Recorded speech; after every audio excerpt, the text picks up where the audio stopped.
Sir Ganapati గారు ఇచ్చిన ఆలోచనతో రాకెట్ లాంచర్ ఎలా తయారు చేయాలని మీరు రీసెర్చ్ చేశారు. రాకెట్ లాంచర్ ఎలా తయారు చేశారు, దాన్ని ఎలా క్రూ చేస్తున్నారు అనే విషయాన్ని చెప్పే ముందు ఇక్కడికి ఒకసారి మన గణపతి గారు రిసీవ్ దగ్గర నుంచి వెళ్దాం. అక్కడ మీరు కోడ్ చెప్పారు. ఆ కోడ్ ఒకవేళ ముందే లీక్ అయ్యి పోలీసులు కానీ అదే కోడ్లో ఉంటే మరి ఏ విధంగా పరిస్థితి ఉంటుంది? ఒకటి. రెండోది, మనం వెళ్తున్న దారిలో దాదాపు 3 గంటలు జర్నీ చేశారు. ఒకవేళ పోలీస్కి ఏమైనా ఇన్ఫర్మేషన్ వచ్చి వాళ్ళు రైడ్ చేస్తారనుకోండి, అటువంటి మూమెంట్ని ఏ విధంగా తప్పించుకుంటారు? జనరల్గా ఇప్పుడు మనం ఇటీవల కాలం జరుగుతున్న ఎన్కౌంటర్లు చూస్తుంటే పోలీస్కి నక్సల్స్ మధ్యన భీకర కాల్పులు, 10 మంది మావోయిస్టుల మృతి, త్రుట్లో తప్పించుకున్న అగ్రనాథలు. అసలు వీళ్ళు ఏ విధంగా ఇస్తారు, వాళ్ళు ఎక్కడ ఉంటారు, అగ్రనాథలు తప్పించుకోవడం ఏంటంటే ఒక్కొక్క అగ్రనేత ఉన్నప్పుడు చుట్టూ ఏ విధంగా సెక్యూరిటీ ఉంటుంది, అంటే ఎన్ని కిలోమీటర్ డిస్టెన్స్లో ఉంటుంది అంటే ఫస్ట్ సెంట్రీ అన్నది ఫైర్ స్టార్ట్ అవుద్ది, ఇక్కడ నుండి వీల్ ఫైర్ చేస్తారు, వాళ్ళు యూ షేప్లో రౌండ్ అప్ చేస్తారు మన స్పాట్కి. ఇంత జరుగుతున్నప్పుడు కూడా పోలీసులు దాదాపు 300 మంది పోలీసులు ఉన్నప్పుడు సమయంలో కూడా అగ్రనేతలు మిస్ అవుతుంటారు. చిన్న త్రుట్లో తప్పించుకుని అగ్రనేతలు అని వాళ్ళు అనౌన్స్మెంట్ చేస్తుంటారు, మేము రాస్తుంటాం. అది వాస్తవం అంటుంటారు అసలు? సార్ ఫస్ట్ క్వశ్చన్ చెప్పండి. ఒక్కటండి, త్రుటిలో తప్పించుకోవడం అనేది చాలా సందర్భాల్లో కరెక్టే అది. ఎందుకంటే నేనున్న సందర్భంలో కూడా చాలా ఎన్కౌంటర్స్ జరిగినాయి, దాంట్లో కూడా మేము అట్లా ఎస్కేప్ అయిన సందర్భాలు ఉన్నాయి. ప్రతి ఎన్కౌంటర్లో అగ్రనాయకుడు ఉంటాడని అయితే కన్ఫామ్గా చెప్పలేమండి. ఎందుకంటే అగ్రనాయకులు ఎప్పుడు కూడా చాలా ఇంటీరియర్ ప్లేస్లో, సేఫ్ ప్లేస్లోనే ఉంటారు వాళ్ళు. దళాలు, ప్లాటన్స్ ఇవి మాత్రమే కొద్దిగా ఎడ్జ్ పాయింట్కి వచ్చేసి వెళ్ళడం పోవడం అనేది జరుగుతుంది. అంటే ఇప్పుడు ఎగ్జాంపుల్ అండి, ఒక ప్లేట్లో ఒక ఏ అనే ప్లేస్లో అగ్రనాయకు ఉన్నారు, ఆయనకి సరౌండింగ్లో ఎన్ని ఉంటాయండి, ప్లాటన్స్ ఉంటాయి, ఎంత దూరంలో? అట్లా మనము అందులో విడిగా అంటూ ఏముండరండి.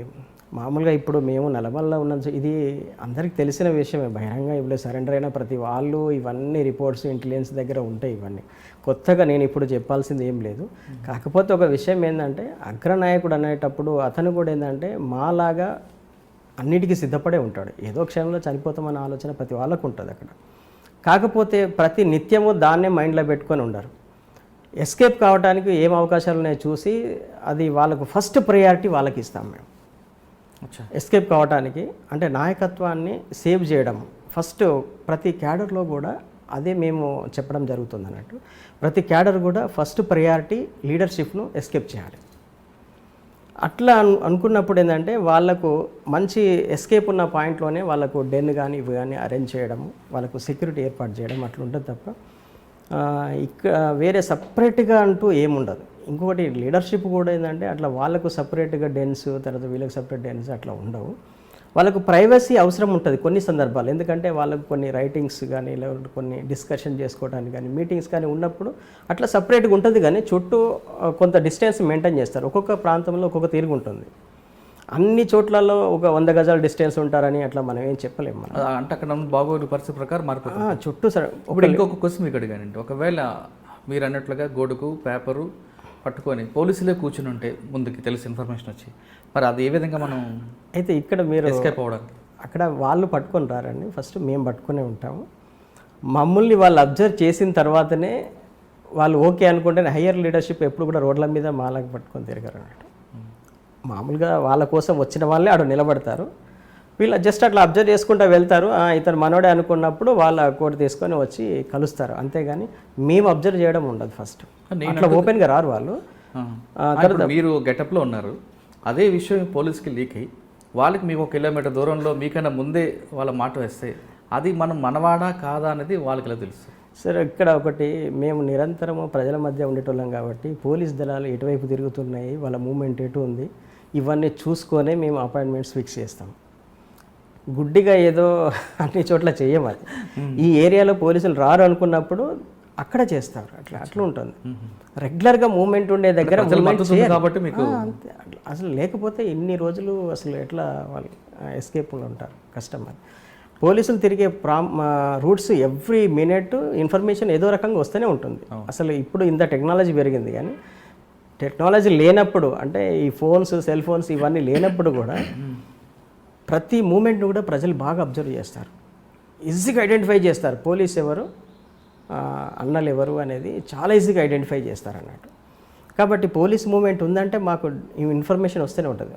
ఒకవేళ కనుక మేము వస్తున్న క్రమంలోనే మా రూట్ ఎక్స్పోజ్ అయితే మేము అది క్యాన్సలే చేసుకుంటాం, అక్కడి వరకు వెళ్ళాం. మేము బయలుదేరి ఇప్పుడు ఒకవేళ ఇట్లాంటి ముఖ్యమైన నాయకత్వం వస్తుంది అని అనుకున్నప్పుడు మేము ఎక్స్పోజ్ అయినామనే విషయం కొంచెం కూడా మాకు ఇన్ఫర్మేషన్ ఉన్నా కూడా ఆ రూట్ను మేము ఇక దాన్ని టచ్ కూడా చేయం. ఎందుకంటే వచ్చిన వాళ్ళు చూసుకొని వెళ్ళిపోతారు తప్ప అటువంటి చాలా సీరియస్గా ఆలోచించి చేస్తారు. కానీ ఇవాళ నాయకత్వం వాళ్ళు కూడా మావోయిస్టులు కూడా ఏంటంటే ప్రజల మధ్యనే ఉంటారు కాబట్టి ప్రజల్లో వాళ్ళు అటువంటి మెకానిజం అనేది ఉంటుంది, ఉండకుండా ఉండదు. సరే, ఇప్పుడు మీరు గణపతి గారు చెప్పినట్లుగా మీరు రాకెట్ లాంచర్ రూపకల్పనకి రంగం సిద్ధం చేశారు అంటే అక్కడే చేశారా? లేదు నాకు గణపతి గారు టాస్క్ ఇచ్చిన తర్వాతనే దాని గురించి ఆలోచించడం అనేది జరిగిందంటే ఆయనే ఇన్స్పిరేషను. చాలా విషయాల్ని కూడా నాతోని షేర్ చేయడం జరిగింది. ఒకవేళ మేము అప్పుడు గణపతి గారిని చాలా గొప్ప నాయకుడిగా మేము ఆరాధించేవాళ్ళం. వాస్తవానికి ఏంటంటే ఆ రోజు మాకున్నటువంటి గొప్ప నాయకుడు అంటే ఆయనే కాబట్టి మేము అట్లా కూడా ఆయన ఉంటున్నారు కదా. అంటే ఇప్పుడు నాయకత్వం చేంజ్ అయింది కానీ ఇప్పటికే ఆయన పేరు అయితే చిరస్థాయిగా ఉండిపోయింది. ఒకసారి ఆయన కూడా చాలా అంటే ఒకటి మనం ఉద్యమంలో ఉన్నప్పుడు ఆ ఫీలింగ్ ఏముందో అనేది నేను మీకు చెప్తున్నాను. ఇప్పుడు ఏంటనేది కాదు కానీ ఆ రోజు మా అభిప్రాయం ఏందనేది మేము చెప్తాం. ఆ రోజు మేము నాయకుడు అంటే అంత గౌరవంగా చూసేవాళ్ళం. ఎప్పుడు కూడా నాయకత్వం గురించి మేము చెడుగా ఆలోచించడం కానీ అట్లా కానీ ఉండేది కాదు. వాళ్ళను ఎందుకంటే మాకంటే ముందు నుంచి వాళ్ళు సాక్రిఫై చేయడానికి వచ్చారు, అనేక కష్టాలు నష్టాలు పడ్డారు కాబట్టి ఆ గౌరవం మేము ఇచ్చేవాళ్ళం. అట్లా గణపతి గారు అంటే నాకు చాలా గౌరవం ఉండేది. ఆయన ఇచ్చినటువంటి టాస్క్ను నేను అది నా ముఖ్యమైన టాస్క్లలో దాన్ని నేను చేర్చుకున్నాను. అప్పుడు దాకా నేను ఏంటంటే AK-47 తయారు చేయాలనేది చాలా సీరియస్గా ఉండేది, నా కోరిక, బలమైన కోరిక ఉండేది. అసలు ఆటో వెపన్ తయారు చేయాలి, అసలు అదే నాకు కంపల్సరీ. నేను డెఫినెట్లీ పార్టీలో ఉంటుంటే దాన్ని ఏదో ఒకటి చేసేవాడినేమో కానీ ఆ కోరిక బలంగా ఉండేది. గణపతి గారు ఎప్పుడైతే వచ్చి ఆర్టిలరీ వెపన్స్ మనకు చాలా ఇంపార్టెంట్ అది, దాన్ని మీరు దాని మీద ఫోకస్ పెట్టండి అని చెప్పి ఆయన చెప్పిన తర్వాత నేను AK-47 లాంటి వెపన్స్ తయారు చేయడం ఆలోచన పక్కకు పెట్టేసి ఆర్టిలరీ వెపన్స్ మీద నా మైండ్ని ఫోకస్ చేయడం జరిగింది. అప్పుడు ఆర్టిలరీ వెపన్స్ ఏమున్నాయని చెప్పేసి నేను సెర్చ్ చేస్తున్న క్రమంలో చెన్నైకి నేను ఒక పని మీద వెళ్ళినప్పుడు ఈ ఆర్టిలరీ వెపన్స్ సంబంధించిన ఇన్ఫర్మేషన్ కోసము ప్రయత్నం చేద్దాం, ఏమైనా బుక్స్ ఏమైనా దొరుకుతాయేమని చెప్పేసి అట్లా సెర్చ్ చేయడం జరిగింది. ఒక బుక్ స్టాల్, చాలా పెద్ద బుక్ స్టాల్, అది పేరు కూడా నాకు సరిగ్గా గుర్తులేదు కానీ అక్కడ వెళ్ళేసి నేను సెర్చ్ చేస్తున్న క్రమంలో వెపన్స్కి సంబంధించి చాలా బుక్స్ దాంట్లో ఉన్నాయండి, చాలా బుక్స్ ఉన్నాయి దాంట్లో. అట్లా కొన్ని బుక్స్ను నేను అక్కడి నుంచి పర్చేజ్ చేసి దాదాపు ఒక 10,000 రూపాయల బుక్స్ను పర్చేజ్ చేసి తీసుకొచ్చాను. దాంట్లో రకరకాల వెపన్స్ అన్నట్టు, ఇమేజెస్తో పాటు చాలా రకాల వెపన్స్ బుక్స్ ఉన్నాయి. దాంట్లో మన ఇండియా ఆర్మీ యూజ్ చేసే వెపన్స్తో పాటు ప్రపంచంలో ఉన్నటువంటి అంటే సామ్రాజ్యవాద దేశాలలో వాడుతున్నటువంటి వెపన్స్ సంబంధించి చాలా ఇన్ఫర్మేషన్ ఆ బుక్ స్టాల్లో ఉంది అన్నట్టు. అట్లా కొన్ని బుక్స్ని నేను అక్కడి నుంచి సేకరించి తీసుకొని రావడం జరిగింది. అది వచ్చిన తర్వాత ఏ దేశము ఆర్టిలరీ వెపన్స్ని ఎట్లా తయారు చేస్తుంది, అసలు ఆ ఇమేజెస్ని చూసి నేను దాని గురించి ఎక్కువగా ఆలోచించడం అనేది జరిగింది. అట్లా రష్యాకు సంబంధించినటువంటి రాకెట్ లాంచర్ ఒకటి, తర్వాత బ్రిటన్కి సంబంధించిన రాకెట్ లాంచర్, ఇప్పుడు మన ఇండియన్ ఆర్మీ యూజ్ చేస్తున్నటువంటి రాకెట్ లాంచర్స్, ఈ రెండింటిని మేము కొద్దిగా బాగా నేను స్టడీ చేయడం జరిగింది. దాంట్లో ఆ బుక్స్లో ఏంటంటే ప్రతి పార్ట్ను కూడా వాళ్ళు ఇమేజెస్ వేశారు అన్నట్టు. అది వాళ్ళు ఎందుకోసం వేశారో తెలియదు కానీ దాంట్లో చాలా ఇన్ఫర్మేషన్ వాళ్ళు దాంట్లో ఇవ్వడం జరిగింది. అది బహుశా నేను పెద్దగా నేను చదువుకోకపోయినప్పటికీ కూడా నాకు ఆ ఇమేజెస్ చూసి నేను బాగా అట్రాక్ట్ అయ్యాను. అప్పుడు నాకు అనిపించింది ఈ టెక్నాలజీని డెవలప్ చేయాలంటే ఇప్పుడు నాకున్నటువంటి టెక్నికల్ జ్ఞానం అనేది సరిపోదు, నేను ఇంకా కొంచెం స్టడీ చేయాల్సిన అవసరం ఉంది దీని అని చెప్పేసి అప్పుడు నేను మళ్ళీ లీడర్షిప్ దగ్గర ఒక పర్మిషన్ తీసుకొని వెళ్ళి నేను మళ్ళీ కొద్దిగా చదువుకుంటాను, కొద్దిగా నాకు ఇన్ఫర్మేషన్ కావాలి అని చెప్పంటే సరే వాళ్ళ టాస్క్. నేను అప్పుడు గణపతి గారు కూడా ఇంకా లోపలనే ఉన్నారు. ఆయన ఫైనల్గా ఆయనకు కూడా నేను చెప్పాను, అన్నా నేను చెన్నైలో ఇట్లా చూశాను, నేను బుక్స్లో చాలా ఇన్ఫర్మేషన్ ఉంది, నేను ఆర్టిలరీ వెపన్ చేయాలంటే నేను ఇంకొంచెం స్టడీ చేయాల్సిన అవసరం ఉంది, నేను స్టడీ చేస్తే నేను మళ్ళీ చదువుకున్న తర్వాత నేను మళ్ళీ దాన్ని స్టార్ట్ చేస్తానంటే ఓకే. అప్పుడున్న స్టేట్ కమిటీ ఇప్పుడు అఖిరాజు హరగోపాల్ ఈయన ఉన్నాడు కదా, రాజు ఆర్కే గారు, ఆయనే ఓకే, సుధాకర్ రెడ్డి వీళ్ళందరూ కూడా ఓకే చెప్పారు. చెప్పేస్తే అప్పుడు నేను చెన్నైకి వెళ్ళేసి ఒక 6 months నేను చెన్నైలోనే ఉన్నాను. ఉండేసి అప్పుడు ఒక ఇన్స్టిట్యూట్లో జాయిన్ అయ్యి అప్పుడు మళ్ళా ప్రో ఇంజనీరింగ్ అని ఒక కోర్స్ అన్నట్టు, టెక్నికల్ కోర్స్, దాన్ని కంప్లీట్ చేశాను నేను 6 మంత్లో. అసలు 1 ఇయర్ కోర్స్ అది, 6 మంత్లోనే దాన్ని నేను కంప్లీట్ చేశాను. అప్పుడు నాకు కంప్యూటర్ అంటే నాకు ఒక ఫ్యాషన్ అంట, అది నేర్చుకోవాలని, నేను చేయాలనేది. ఆ 6 మంత్లో ప్రో ఇంజనీరింగ్ అసలు వాళ్ళకి అప్పటికి నేను టెక్నికల్ సర్టిఫికేట్స్ ఇవన్నీ అడిగారు వాళ్ళు, నాకు అది దగ్గర ఏ సర్టిఫికేట్స్ లేవు. ఆ ఇన్స్టిట్యూట్కి సంబంధించినటువంటి ఒక ఎంప్లాయీని పట్టుకొని అతనికి కొద్దిగా మంచి చేసుకొని అతనితో ఫ్రెండ్షిప్ చేసి, నేను ఇట్లా ఏపీ నాది, నాకు ప్రో ఇంజనీరింగ్ నేర్చుకోవాలని ఉంది, మీకు సర్టిఫికేట్స్ ఇవ్వడానికైతే నా దగ్గర అయితే ఏం లేవు, మీకు ఏదైనా కావాలంటే చెప్పండి, నేను మనీ అరేంజ్మెంట్ చేస్తానని చెప్పాను. ఆయన కొద్దిగా ఫీజు తీసుకొని వేరే ఏవో సర్టిఫికేట్స్ పెట్టేసుకొని ఆయన ఒక 6 మంత్ నన్ను ప్రో ఇంజనీరింగ్ చేయించాడు అన్నట్టు. కంప్లీట్ అయిపోయింది అది. ఆ ప్రో ఇంజనీరింగ్లో ఉన్న అడ్వాంటేజ్ ఏంటంటే, ఒక వెపన్ను ఏదన్నా ఒక వస్తువును, ఒక టూల్ను మనము దాంట్లో కంప్లీట్గా ప్రో ఇంజనీరింగ్ని డిజైన్ చేసి అందులోనే దాని యొక్క స్ట్రెంగ్త్ను కూడా మనం టెస్ట్ చేయొచ్చు అన్నట్టు. అది ప్రో ఇంజనీరింగ్లో ఉంది.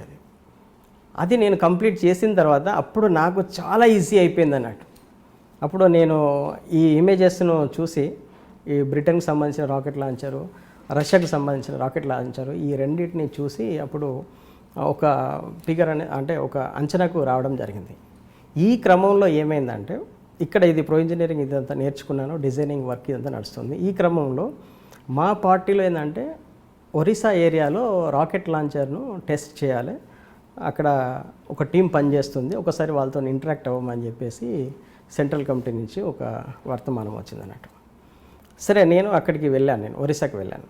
ఒరిస్సాకి వెళ్తే ఒరిస్సాలో ఒక టీం ఆల్రెడీ వాళ్ళు ఒక ప్రయత్నం అని చేస్తున్నారు. ఆయన చేసే అతను మా గురువు గారు అన్నట్టు. అందులో వెపన్స్ మేము జబల్పూర్లో పనిచేసినప్పుడు నా గురువే ఆయన, అక్కడ దాని గురించి పనిచేస్తున్నాడు.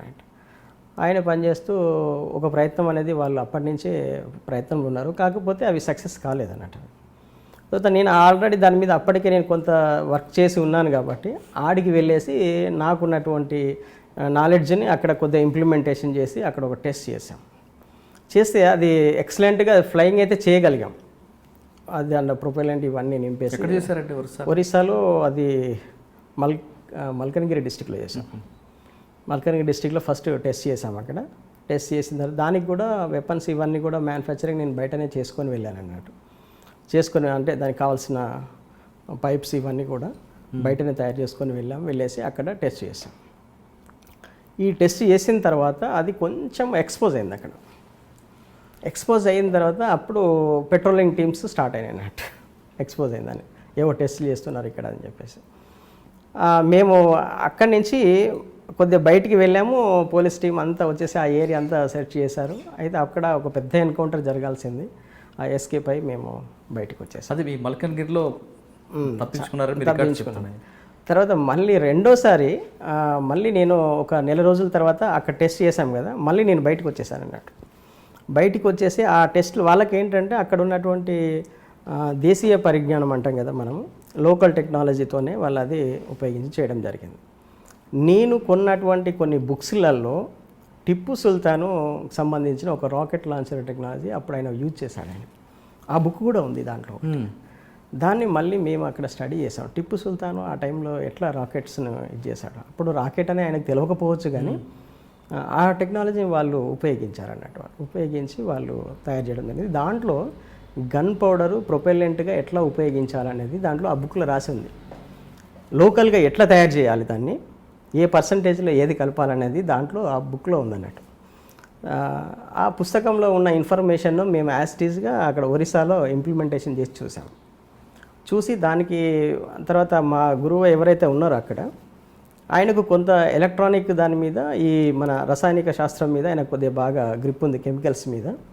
ఆయన కొంత ఎక్స్పెరిమెంట్ దాని మీద చేసి ఆ ప్రొపెల్లెంట్ తయారు చేయట్లో ఆయన